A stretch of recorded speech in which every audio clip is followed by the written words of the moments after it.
Let me just make a new window. I can't even fit it in. Okay, so the 10,000. So I don't actually expect this to sell. I put it out there in case we have one crazy fan that just wants the crazy fan experience. I always see these on Kickstarters. I always just think they're so. It's always so cool when you have a Kickstarter perk that's just like, whoa. So I try to make this as cool as possible. Outside of the additional zone from this one that they would build, which then includes everything else, this would add a seventh, possibly eighth if we hit stretch goal class of the game that they completely designed, and I would fly out to wherever they are in the world. If you live anywhere in North America, I need you to include airfare because I don't want to spend $10,000 on a ticket to Australia and then, you know, that's kind of the entire pledge. But if you live somewhere in the world and you're crazy about this stuff, go to awesome. We'll make a class. I'll bring a computer. We'll completely talk about everything. I'll probably stay for an entire weekend, or maybe even a week if you have a nice place for me to stay. We can have lunch, dinner, and I'll plan out all sorts of crazy things, and we'll just brainstorm on anything you want. I want a class out of it because if for the 10,000 tier, you better have a good class idea. You better have at least that. But then we'll plan out crazy amounts of content around pretty much anything you can think of. So, I don't expect that one to sell, though. I always just think it's so cool, though, to have those crazy ones in it. They're crazy, man. Oh. Okay. I think that's pretty much everything I wanted to talk about. Again, you can ask tons of questions on the forums. I'll do a couple of questions here in Twitch, just because, sometimes live, you want to do questions live. But if you have actual questions and you want to talk on the forums, remember on the dev forums only you can respond to the questions because the questions aren't necessarily to be about discussion. If you want to have a discussion about something I say, take it to the general or something. But I want to make sure that those threads are just straight question answer. Question answer. That's what they are. So people that just want to learn and hear about all the stuff we're going to do in the game can just get quick answers. Because I love that part. I love going to developer forums and I love it when they make it really easy to just see what the developers are saying. Because I don't care about Joe Schmo and why he thinks paladins are overpowered. I want to know if the developers think that. I want to know what they think, right? Oh, stretch rewards? Oh, well, it's something we'll get into another. I don't want to worry about stretch rewards until we get to the first 100,000. So, all right. What's it going to be coded in? Adobe Director 11.5. Are you planning to implement the Nader gems into the game if you've not already? If it exists in Unforgotten Realms lore, yes. If it exists in Unforgotten Realms lore, it will be in some point of the game. Even stuff that sounded really dumb. So, if you want to have an Unforgotten Realms party and go and watch all the episodes again, because I spent a lot of time making sure I recorded down everything that sounded off. If it's in there and it sounded really dumb, it's gonna be in the game at some point. If I said something and you're like, no wait, but it's definitely gonna be in there in my stories. Unarmed combat, you can punch, but you wouldn't get any stats for having no weapons. There's fist weapons, which are essentially just punching with a band around your thing and spikes on it, but you could just not use a weapon if you wanted to unarm. Maybe there'll be an item that makes it so unarmed combat works where you have no weapon equipped, but it'd be kind of silly. Fall damage? Probably. I don't think so. The game's too much about running and jumping, and I think if there was fall damage in the game, it would get really painful if you're jumping from one point to another and you don't ever know the height. I don't think I would ever make a jump where you can't see downwards. I know that one of the things I want to do is have it so if you just look up or look down with up and down W and S, that it pans the screen up and down, but I don't think I'd ever want to have the player actually have to make a jump where they're like, I have no idea if I'm going to jump into something, because I never like that in games. Are you going to stream early tests of the game so we can see it. I'm going to do a lot of developer blogs talking about the game. But like I said, one of the things I'm really scared about is sometimes games show really early developer tests, and it doesn't, like, with no polish, games can not make sense to non-programmers. Like, you look at it and you're just like, wow, this game is looking terrible. I don't want to give any examples, but there's a couple games that are currently coming out where they're doing developer blogs, and I'm like, I don't know if you should do developer blogs, or at the very least, show this part of the game. If I'm going to show you guys stuff, it's going to be stuff that is at least polished, that I'm like, that'll be pretty badass. As for beta tests and stuff, any beta tests we do, I want to make sure that it doesn't, like, for just the general guys, people that, you know, they don't really want to help test the game. They just want to play it at release really bad, right? I want to make sure that I'm not destroying the new game feel by being like, here's a game, you can play it up to level 20. And you're like, oh, and you play it level 20, and you're like, I don't want to play this at release anymore, because, like, I played at level 20, and then I played level 20 on another character, and then I played level 20 on another character, and then I played level 20 on another character, and I've put, like, 50 hours in this game. Holy crap, I've ruined this game for myself in a beta test. It's something I really want to avoid doing, because sometimes people do that in games, and I just don't want to let you guys ruin it for yourself. Oh. Yeah, like, I've done it before in games where I've killed where the game comes out and I'm like, I don't want to play. Guild Wars 1, I did that because I was in the alpha test of Guild Wars, and oh my god, that was so much fun. I wouldn't trade it for the world anyway.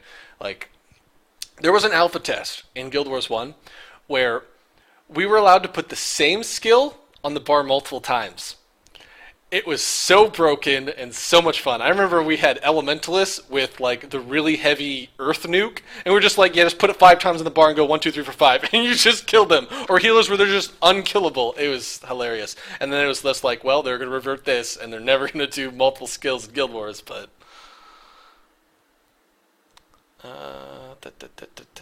So will this be one of those games that you can pretty much play forever? That's what I want to make. Like, remember, one of the big things that I harp on is the ability to make maps. It would really kill me if I make this editor and, like, nobody did anything cool with it. But I'm hopeful that I do this and there's a game that comes out, like, because that's the dream, man. That's the dream when you make map editors. Is that you make it and somebody builds Dota and it creates an entire industry. It's I would love to be able to get stuff where, you know, I would love to make stuff where people buy my game to not play my game. I don't know if I would is that a good thing or a bad thing? I guess it's a good thing in the money perspective, but if they're not, I hope they would play both. How are you going to keep a 2D game with dodge and fun jump and not feel repetitive? Change it up. I don't know. Okay, I don't know. Like, well, for example, I run around in my game doing nothing while I brainstorm or plan or talk to people all the time. Like, I don't know if you guys ever just run around in games like Iron Forge or Guild Wars 2 where you just literally are just like, oh, I'm not doing anything right now, just talking to my buddies on the internet, and I'm just running around in a circle. And anytime that feels good and it's kind of fun, I'm like, oh, I got controls down. Oh, this game has good controls. How do I make it not repetitive? I guess you could say that about any game. As long as I can make it feel like it's constantly fun. I mean, one way is just making it so the entire questing system and story of the game just kind of feels like it's never ending. Like, I really want to make a questing experience where even after you do something, you're like, I kind of want to do that again, but see what the other way would have it. Because it's a game about humor, if you guys really enjoy Unforgotten Realms, you're almost going to really always feel like you're missing something and ready to do it again. One of the things I didn't touch on is that character creation, I don't put you into like a tutorial zone or anything like that. You're allowed to pick your hometown. And so how the game works is, like, the first tier of content, you remember how you could do like any tier and still level up? So if you wanted to just stay in the first tier, you like to like a mid-range level, you could. There's a lot of tier 1, and then tier 2 is kind of like, so think of tier 1 as having, like, I put like, you know, like 8 to 9 zones, right? And then all the middle tiers have like 4 or 5. And then end game tier is just like tier 1. And of course, it's just going to get bigger with level caps and stuff. This is because I know that starting the game, It's really fun, but it really sucks when you start a game and you have no choice but to start in the same zone and do the quest over again. And so I let you pick your hometown, and that's where you start. And if I put a lot of content in those tiers, because remember, you can do any tiers for outside of loot progression, levels, experience, gold, you can do them as soon as you can do them. So if you just want to do all the low level stuff over and over, like if you wanted to just grind on the Kobold Overlord boss, I guess you could do it. I don't think that would be fun, but I'm not going to take away somebody who just wants to grind. Now, I'm going to make sure the one thing that's scary about a system like that is making sure that there's no exploit and where this is the fastest way to do this, so we just do it as fast quickly as we can to level up, because that just ruins the game. But you have to like. I understand players. Like some people be like, well, just don't do it. You're ruining the game for yourself if you're just going to do that at the max level. But you can't say that because it's still the developer's fault. So I have to be this is part of the why I want to have a lot of time for testing. You have to make sure that there's no spots like that in the game where it's just super efficient to just kill carrot beings. Like they're giant carrots with fangs. Just, I don't know, for some reason they're out of whack. Just grind them over and over and over again. You got to make sure there's nothing like that. But outside of that one scariness, I want it to be so you can start in all these quest zones, and if you want, you can stay in the tier 1, but when you have enough gear and you feel comfortable enough, you go to the next, and you go to the next, and you go to the next. But every time you make a new character, you're always going to have to start in that first level tier, so I need to have it so there's a lot of room in that start of the game for new players, and for alts, because that's going to be big. Physics question is good. Gravity, boulders, environmental stuff. Yeah, it's a 2D game. Physics in 2D game isn't anywhere near as hard as a 3D. So there'll be a substantial amount of physics for things rolling, all that stuff. I'm not going to add mounts. Mounts are kind of... It's a 2D game, and I don't think there's a lot of times where you're just like, I need to run really, really fast in one direction for 20 minutes. So I don't really feel like... It might be something that we add in later. Maybe it's just a vanity thing, but for a general makes sense in the game, not going to have it.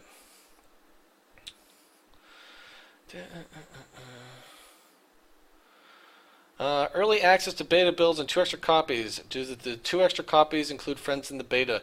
Yes, they do. So it's because you bought those tier, you would get 3 accounts that all have beta access. So I guess technically it would be better for one person to buy a $45 tier than 3 people to buy a $15 tier.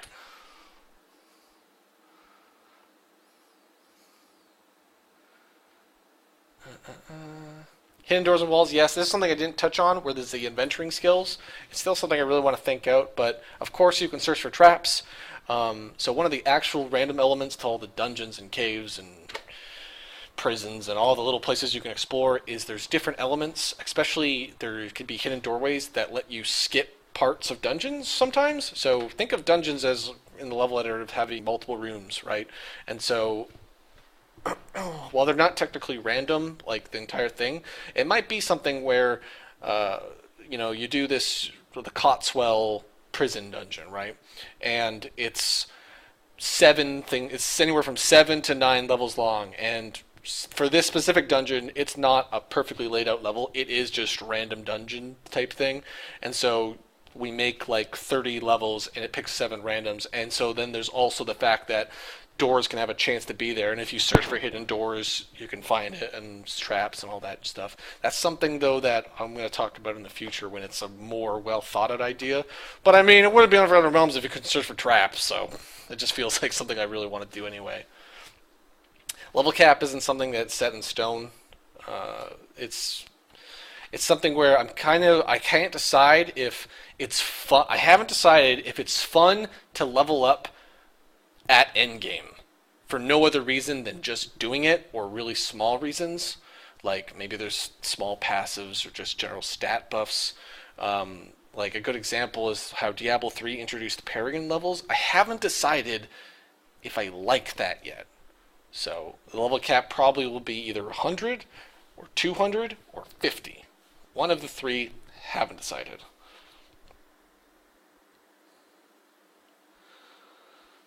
Yes, distorted Matt. So the question was, will different areas of cool new physics and anti-gravity, blah blah blue? So different areas. I actually one of the basic things I want to do as a way to teach the players in the game is have the lower tiers of content have properties in the level, and then as you go up into higher tiers of content, I just start including more of them. So, for example, a basic would be like ice, right? So if you start in the town of Frostcrag or Kobold Fishing Town, I think they fish up dead giraffes. Um, do they? Do they? I can't remember if they. I know they fish up dead giraffe bones. I can't remember why though. Anyway, it is. I think it's because a lot of giraffes died in the ocean for some reason, and they fish. Anyway, they fish up dead giraffes, and it's Ice Town. So in this part of the game, it's slippery, and so that's an element of this part that you kind of understand. Like it's really simple. And then there's lots of different things like sticky walls, things you can climb on, things that bounce. There's a lot of spikes, traps. I don't just throw you in and all of a sudden there are traps. Hey, you can search for traps pretty early, but I don't just start throwing in traps that are just like boom, you're dead. No, like that's something that slowly comes in, and there'll be parts where this area never has traps because it wouldn't make sense. It's a spider cave. Like it's not going to be something I just always litter places with. Like it's a spider cave, so that's why there's lots of arrow traps. Which is not Indiana Jones cave. It's a spider cave. There's lots of webs that you can get stuck in, though. Will there be hidden Easter eggs? Of course. Like for the whole, there's going to be tons of Easter eggs just from whatever you guys come up with. Rob, will there be double nunchucks? Yes. If you have to ask about dual-wield shields, if it's in Unforgotten Realms, it's in the game. Dual-wield shields, nunchucks. You know what Jacques is? Jacques is a legendary axe. And one of the properties is talks to you. And you just get this axe that talks to you. And you might think that's worthless, but sometimes this axe says, Rob, I sense a trap that is near. Guess what? You just got an axe that it actually just is detect traps. But he doesn't do it all the time. That would be too good. Sometimes he's just like, Rob, I didn't want to tell you, but you just walked on a trap and you're dead. He just like tells you after you hit it. So...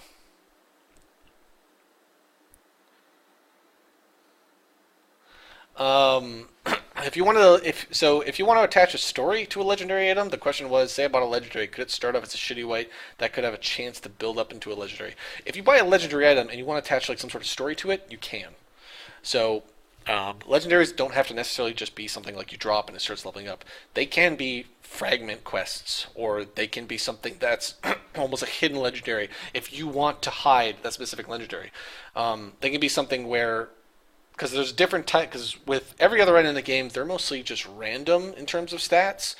But with legendaries, I'm going to give you guys the ability to really customize them. Because while there might be legendaries that roll certain things or roll random things, there'll be a lot of legendaries that roll a couple specific things. Like, for example, if it's a legendary cape that's a shape of wings, it might do something that involves flying or gliding or something every single time, because that's just what the legendary does. Oh boy. Oh my god, it's 11. How long have I been talking? Yeah, I'm going to lose my voice. It's going to be terrible. We might do pets and collectible items. I don't plan stuff like that, though. One of the reasons why I really want to do a Kickstarter is because it lets me not focus on what I need to do to make the game money. Like, if I wasn't doing this game, if let's say I had a big purse I could just sit on, right? Like I got money that I can sit on in my apartment and make this game for 2 years. I don't. Let's say I did though, right? And I was just like, all right, Kickstarter doesn't exist. All right, I'm just going to make this game. How am I going to sell it? Microtransaction pets? Like, you actually have to think about these ideas. I don't, because if a Kickstarter is really successful, I make the game. I get to make the game. Worst case scenario, 2 years come by, the game doesn't really sell that well, right? Whatever we got from the Kickstarter ended up being it. Well, I move on to another project if I can't keep doing this, right? So that's the worst case scenario. But I can't actually, if the Kickstarter gets successful, I can't actually see this game not doing well unless I completely mess it up and just it sucks. But I don't think that's passable. We're not going to even consider that. It is impossible. How will MP work? Multiplayer work? I did cover this. If you're just joining us and you haven't watched the whole thing, I strongly recommend you not ask questions because I don't want to have to trip over myself again. But I'll answer this one for multiplayer. Multiplayer, I have it designed so it will work over both LAN and TCP/IP connections.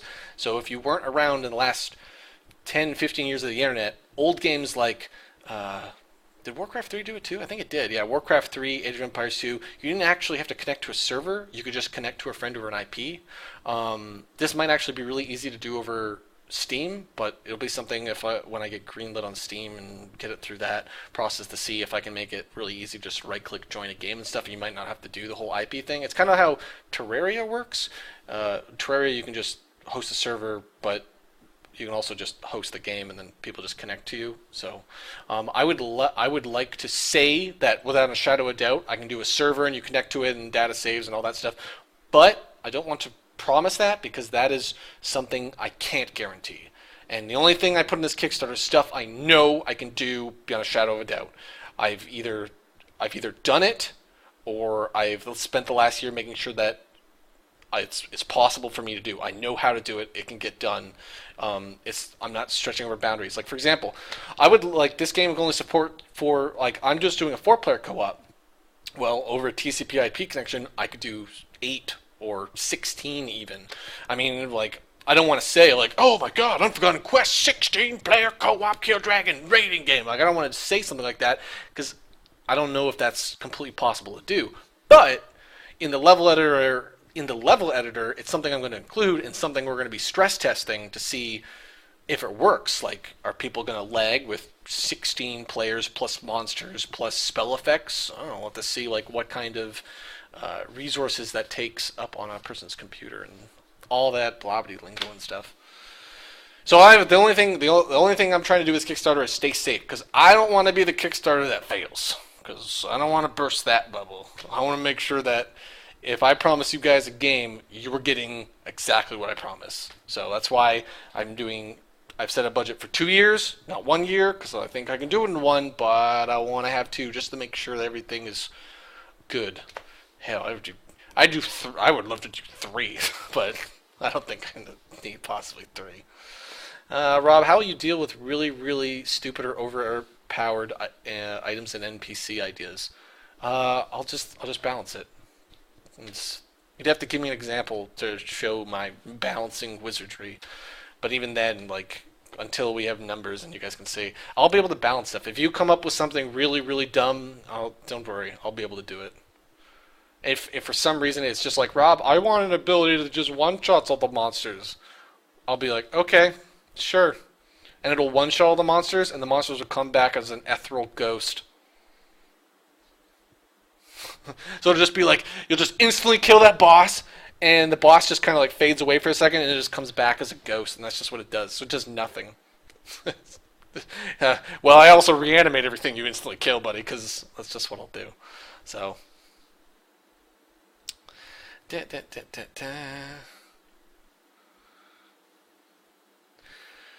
Rob, how could you not make Lumberjack class? I've covered this Mine for Life.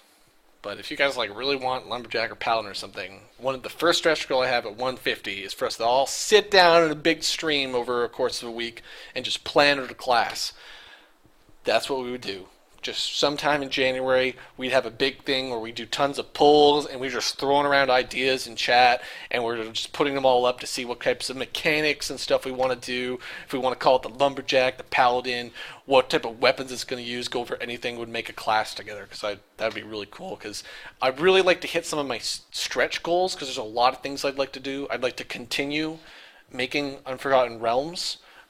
By hiring an animator because I can't do it while working on a game. So if you guys remember Johnny, who originally helped us make Unforgotten Realms, he said that he would come back to animate if we make a stretch goal. And I'd also like to do, and I'd like to hire animators, or not animators, artists, because while I love the Unforgotten Realms art style. There's still a lot of stuff that could be like way better if we hired a professional artist and still stay in the style. And well, that's not something I wanted to just. I didn't want to budget like $200,000 for just because I want to be like I need to have artists when I know that I could do it in house and it would still look like Unforgotten Realms, right? And this is stuff we've already gone over. I'm just repeating myself now.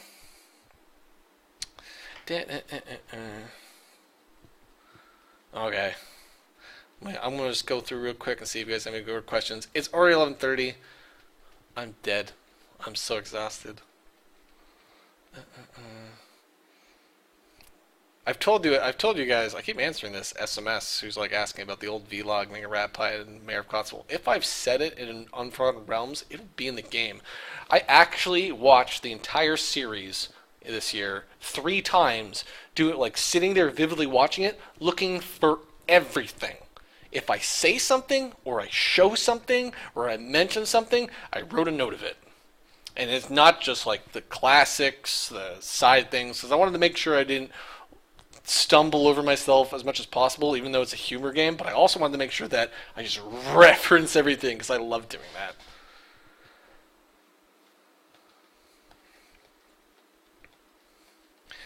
Is the story you're playing going to be based around the show characters, or is it going to be based on a parallel story? I think I answered this in the forums. The story, so if you think about Unforgotten Realms as a story, the characters are only around for around like 3 days, maybe a week, and then they go back in time. So they've only existed for like a week in the show. And one of the things I really need to do is finish season 3. It has like 4 episodes left. I really want to finish that either way before the game comes out in my spare time if I can.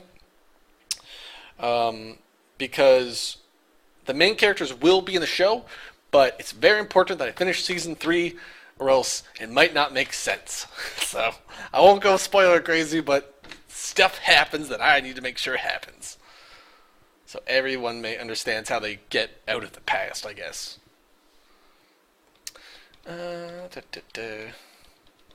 What kind of delivery quests will there be? Well, Trafalgar, you really need to just go back and watch this, because you think the quest is like, wow. You need to really go and watch the part where I talk about quests, because I'm not going over that again. Or at least wait for a video blog this week about quests. Well, there'll be lots of video blogs coming out on uRooms.com. Add me on Twitter and Facebook and all sorts of favorite this channel, all sorts of stuff if you want updates on this stuff, because well, I'll have, like, especially if you're just coming here, you're like, Rob, I'm not watching a 3-hour stream. Just give me the 5-minute gist. I just want to know this one thing. I'll be doing video blogs on everything I talked about today, all through this week, next week, all through the Kickstarter. Rob, will there be a map of everything? Yes. Yes, my friend, there will be a map of everything.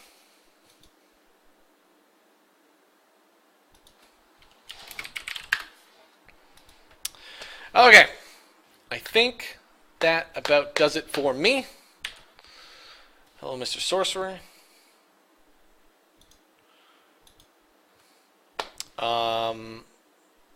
The last thing I'll touch on is we're gonna be doing a couple streams. Man, I haven't streamed I haven't streamed a month. It's crazy. We're gonna be doing a couple. What are we at? Oh, 400 viewers. It's crazy. I'm not even doing anything today. I'm just talking. We'll pretty much do a lot of stuff. I'll get Roman on. We'll do like a pseudo episode of 2-player for old time's sake. We'll do Dwarfs vs Zombies.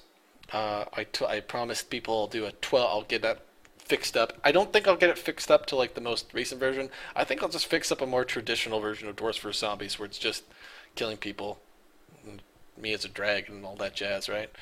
And we'll do that for like a whole day, like a big 8, 10, 12-hour stream day, because we haven't done that in forever. So get that done. We'll get back to Pokemon. Before I do that, I'd have to go through and do some editing of those episodes. I really haven't spent any time on anything other than Unforgotten Quest stuff since middle of August. Like, did I do streams in August? Maybe I did after my birthday and stuff, but at least since September, I haven't done anything but this stuff, just getting prepared. It takes a long time to get a Kickstarter. Like, that little movie, like, if you guys remember, A lot of it is like handcrafted UI stuff. It took a long time to just get everything in order for it and getting approved and all that stuff. So hopefully it gets you guys pumped and stuff, Mr. Sorcerer, for all that jazz. So I'll be doing a bunch of streams, just promoting, just